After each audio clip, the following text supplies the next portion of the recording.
it doesn't, I mean, India out is not what, I mean, it because we have foreign military troops here. It happens to be from India. The point is we don't want any foreign military boots to be in the Maldivian soil. That's it.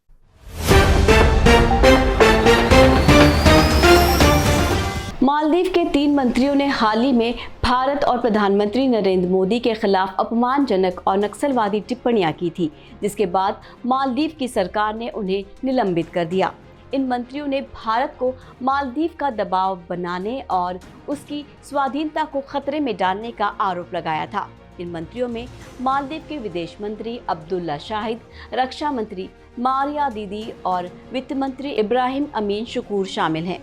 इन मंत्रियों की टिप्पणियों का भारत के साथ मालदीव के संबंध पर क्या प्रभाव पड़ेगा?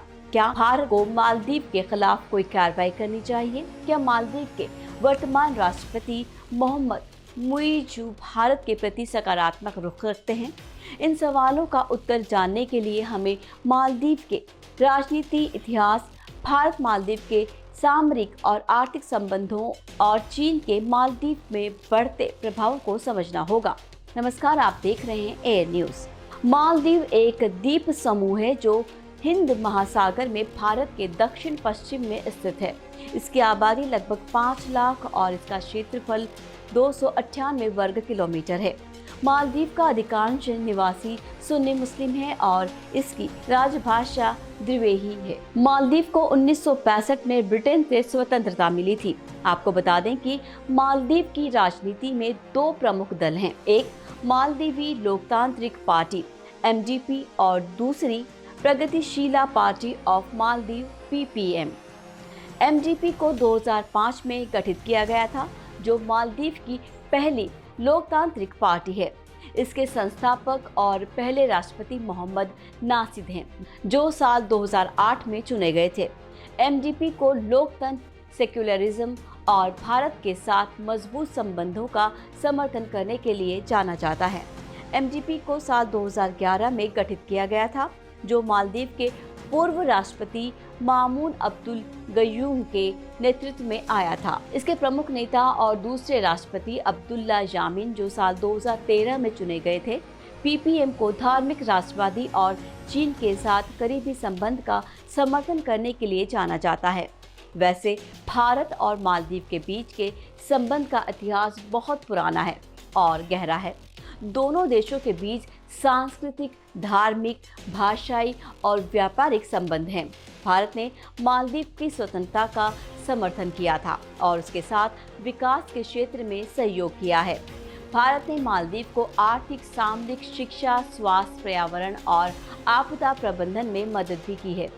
ऐसे में भारत और मालदीव के बीच संबंधों में एक महत्वपूर्ण मोड़ 1988 में आया, जब भारत ने मालदीव को एक विदेशी आतंकी हमले से बचने के लिए अपनी सेना भेजी थी। इस घटना को ऑपरेशन कटक्स के नाम से जाना जाता है। इससे भारत और मालदीव के बीच के संबंधों में एक नई दोस्ती और विश्वास की नींव रखी गई थी। लेकिन साल 2013 से साल 2018 तक मालदीव के राष्ट्रपति अब्दुल्ला यामीन के शासनकाल में भारत और मालदीव के बीच संबंधों में तनाव बढ़ गया। यामीन ने चीन के साथ अपने संबंधों को मजबूत करने के लिए भारत को नज़रअंदाज किया। उन्होंने चीन के साथ कई आर्थिक और सामरिक समझौते किए, जिसमें चीन का one belt one road project भी शामिल था। उन्होंने भारत के विदेश मंत्री सुषमा स्वराज को मालदीव आने से रोका और भारत के वीज़ा नियमों को कड़ा कर दिया। उन्होंने मालदीव में लोकतंत्र को दबाने के लिए अपने विरोधियों पर राजद्रोह का मुकदमा चलाया और आपातकाल लगाया।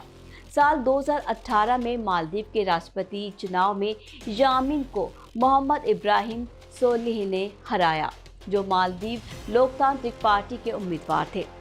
सोलिह ने भारत के साथ अपने संबंधों को सुधारने का वादा किया और चीन के साथ अपने समझौतों को पुनरीक्षित करने का ऐलान किया। उन्होंने भारत के प्रधानमंत्री नरेंद्र मोदी को अपने शपथ ग्रहण समारोह में आमंत्रित किया और उनके साथ कई द्विपक्षीय समझौते किए। उन्होंने भारत के साथ हाइड्रोग्राफिक सर्वे समझौते को भी मंजूरी दी। लेकिन साल 2023 में मालदीव के राष्ट्रपति को चुनाव में सोलिह को मोहम्मद मुइज़ू ने हराया, जो प्रगतिशील पार्टी ऑफ मालदीव के उम्मीदवार थे।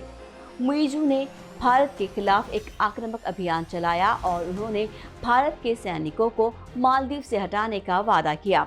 उन्होंने चीन और तुर्की के साथ अपने संबंधों को मजबूत करने का इरादा जताया। उन्होंने भारत के साथ हाइड्रोग्राफिक सर्वे समझौते को रद्द कर दिया और भारत को अपनी सेना को वापस बुलाने के लिए कहा।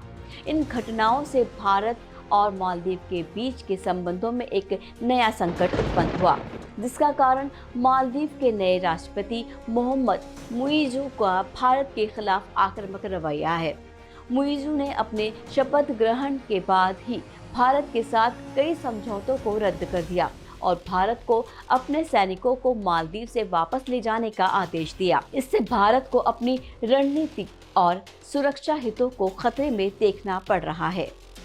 मुइज़ू का ये कदम चीन के प्रभाव को बढ़ाने का एक प्रयास है, जो मालदीव में अपनी आर्थिक और सामरिक उपस्थिति को बढ़ाना चाहते हैं। चीन ने मालदीव को अपने one belt one road project का हिस्सा बनाया है और उसे कई योजनाओं के लिए ऋण दिया है। चीन का उद्देश्य है कि वो मालदीव को अपने नौसैनिक और व्यापारिक मार्गों के लिए एक महत्वपूर्ण बेस बना सके। चीन का ये कदम भारत के लिए एक चुनौती है, क्योंकि भारत हिंद महासागर में अपनी प्राथमिकता को बनाए रखना चाहता है। ऐसे में भारत को इस संकट का सामना करने के लिए अपनी नीति और कार्रवाई में सतर्क और समझदार रहना होगा। भारत को मालदीव के साथ अपने संबंधों को बिगाड़ने की बजाय उन्हें सुधारने की कोशिश करनी होगी। भारत को मालदीव के साथ अपने सहयोग और समझौते को बढ़ाना होगा, जो मालदीव की जनता के हित में हो। भारत को मालदीव के लोकतंत्र, विकास और स्थिरता का समर्थन करना होगा। भारत को मालदीव के साथ अपनी सांस्कृतिक, धार्मिक और भाषाई रूपरेखा का लाभ उठाना होगा।